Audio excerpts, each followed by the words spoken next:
मंत्री परिषद की 17वीं बैठक राज्य के मुख्यमंत्री आदरणीय विष्णुदेव साय जी की अध्यक्षता में संपन्न हुई है। अनेक महत्वपूर्ण निर्णय आज की बैठक में लिए गए हैं। इसमें जो प्रमुख निर्णय है वो आपके सामने मैं प्रस्तुत कर रहा हूं।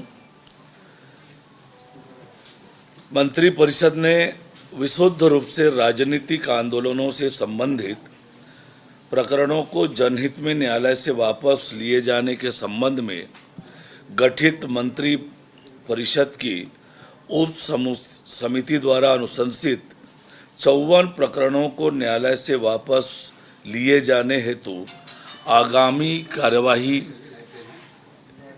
के लिए अनुमोदन किया है। सार्वजनिक वितरण प्रणाली के अंतर्गत पात्र हितग्राहियों को वितरण हेतु नागरिक आपूर्ति निगम को चना उपार्जन ई ऑक्शन प्लेटफॉर्म के माध्यम से क्रय किए जाने की अनुमति दी गई है। खरीफ विपणन वर्ष 2024-25 में राज्य में मक्का फसल तथा प्रधानमंत्री अन्नदाता आय संरक्षण अभियान अंतर्गत दलहन, तिलहन और रबी विपणन मौसम 2025-26 में चना, मसूर, सरसों के उपार्जन हेतु नेफेड एवं एनसीसीएफ को प्रोक्योरमेंट एजेंसी के रूप में नियुक्त करने का निर्णय लिया गया है। छत्तीसगढ़ राज्य के किसानों को नवीन उन्नत किस्म के बीजों की उपलब्धता उचित मूल्य पर सुनिश्चित करने के लिए मंत्री परिषद ने आज एक महत्वपूर्ण निर्णय लिया।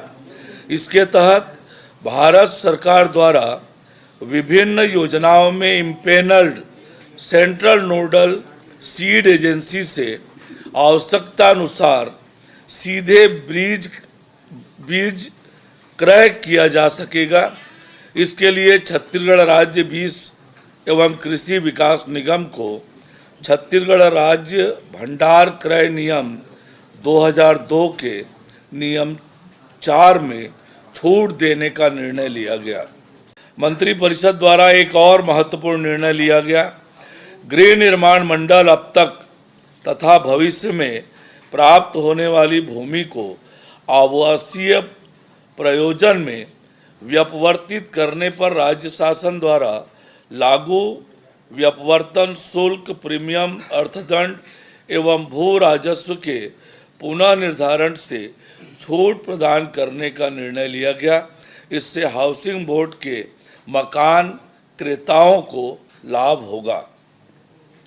मंत्री परिषद द्वारा गृह निर्माण मंडल द्वारा फ्री होल्ड किए गए आवासीय भूखंडों के लिए व्यपवर्तन शुल्क और अर्थदंड से छूट प्रदान करने का निर्णय लिया गया।